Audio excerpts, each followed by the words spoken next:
So in college, I was a government major, which means I had to write a lot of papers. Now, when a normal student writes a paper, they might spread the work out a little like this.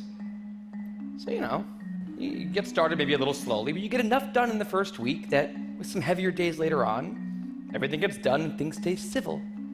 And I would want to do that like that. That would be the plan. I would have it all ready to go, but then actually the paper would come along, and then I would kind of do this.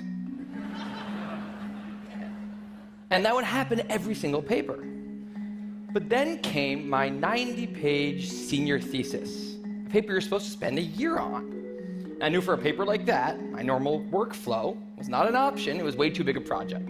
So I planned things out, and I decided it kind of had to go something like this. This is how the year would go. So I'd start off light, and I'd bump it up in the middle months. And then at the end, I would kick it up into high gear. It's just like a little staircase. How hard could it be to just walk up the stairs? No big deal, right? But then, funniest thing happened. Those first few months, they came and went, and I couldn't quite do stuff. So we had an awesome new revised plan. And then those middle months actually went by, and I didn't really write words. And so we were here. And then 2 months turned into 1 month, which turned into 2 weeks. And one day I woke up with 3 days until the deadline, still not having written a word, and so I did the only thing I could. I wrote 90 pages over 72 hours, pulling not one but 2 all-nighters, sprinted across campus, dove in slow motion, and got it in just at the deadline. I thought that was the end of everything. But a week later, I get a call, and it's the school. And they say, it's the best one we've ever seen.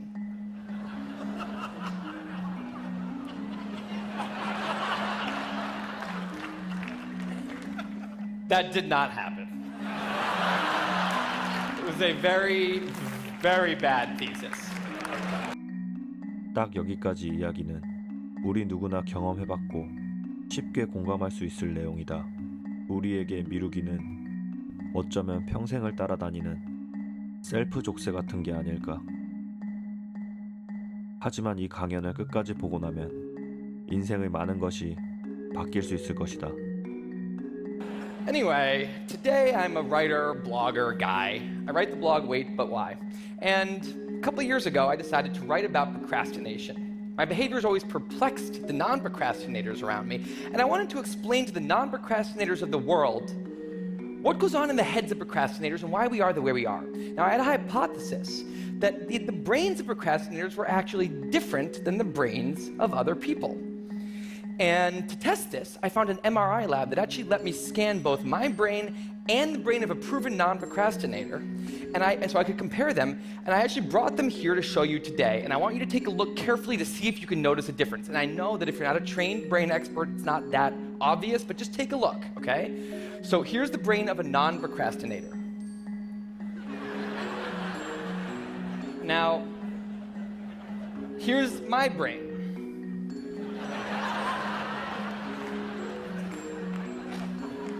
There is a difference. Both brains have a rational decision maker in them, but the procrastinator's brain also has an instant gratification monkey. Now, what does this mean for the procrastinator? Well, it means everything's fine until this happens. So the rational decision maker will make the rational decision to do something productive, but the monkey doesn't like that plan. So he actually takes the wheel and he says, actually, let's read the entire Wikipedia page of the Nancy Kerrigan-Tanya Harding scandal, because I just remembered that happened. Then we're going to go over to the fridge. We're going to see if there's anything new in there since 10 minutes ago. After that, we're going to go on a YouTube spiral that starts with videos of Richard Feynman talking about magnets and ends much, much later with us watching interviews with Justin Bieber's mom. All of that's going to take a while, so we're not going to really have room on the schedule for any work today. Sorry. Now, what is going on here? The instant gratification monkey does not seem like a guy you want behind the wheel. He lives entirely in the present moment. He has no memory of the past, no knowledge of the future, and he only cares about 2 things: easy and fun. Now, in the animal world, that works fine. If you're a dog and you spend your whole life doing nothing other than easy and fun things, you're a huge success. And to the monkey, humans are just another animal species. He has to keep well slept, well fed, and propagating into the next generation, which in tribal times might have worked okay. But if you haven't noticed, now we're not in tribal times. We're in an advanced civilization, and the monkey does not know what that is, which is why we have another guy in our brain, the rational decision maker, who gives us the ability to do things no other animal can do. We can visualize the future. We can see the big picture. We can make long-term plans, and he wants to take all of that into account, and he wants to just have us do whatever makes sense to be doing right now. Now, sometimes it makes sense to be doing things that are easy and fun, like when you're having dinner or going to bed or enjoying well-earned leisure time. That's why there's an overlap. Sometimes they agree. But other times, it makes much more sense to be doing things that are harder and less pleasant for the sake of the big picture, and that's when we have a conflict. And for the procrastinator, that conflict tends to end a certain way every time, leaving him spending a lot of time in this orange zone, an easy and fun place that's entirely out of the make sense circle. I call it the dark playground. Now, the dark playground is a place that all of you procrastinators out there know very well. It's where leisure activities happen at times when leisure activities are not supposed to be happening. The fun you have in the dark playground isn't actually fun because it's completely unearned and the air is filled with guilt, dread, anxiety, self-hatred, all those good procrastinator feelings.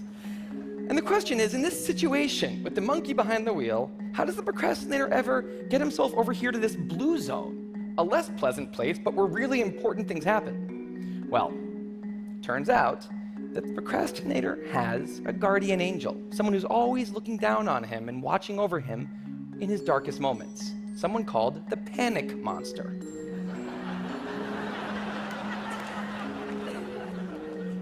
Now, the panic monster is dormant most of the time, but he suddenly wakes up anytime a deadline gets too close or there's danger of public embarrassment, a career disaster, or some other scary consequence. And importantly, he's the only thing that the monkey is terrified of. Now, he became very relevant in my life pretty recently because the people of TED reached out to me about 6 months ago and invited me to do a TED Talk. But in the middle of all this excitement, the rational decision maker seemed to have something else in his mind. He was saying, are we clear on what we just accepted? Do we get what's going to be now happening one day in the future? We need to sit down and work on this right now.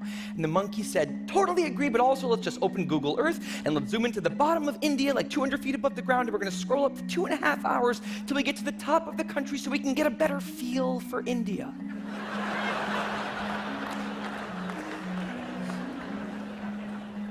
So that's what we did that day.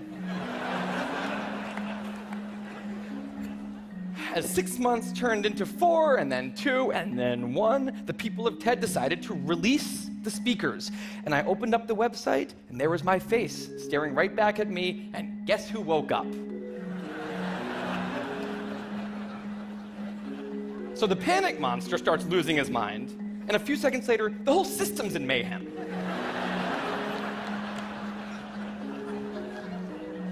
And the monkey, who, remember, he's terrified of the panic monster, boom, he's up the tree.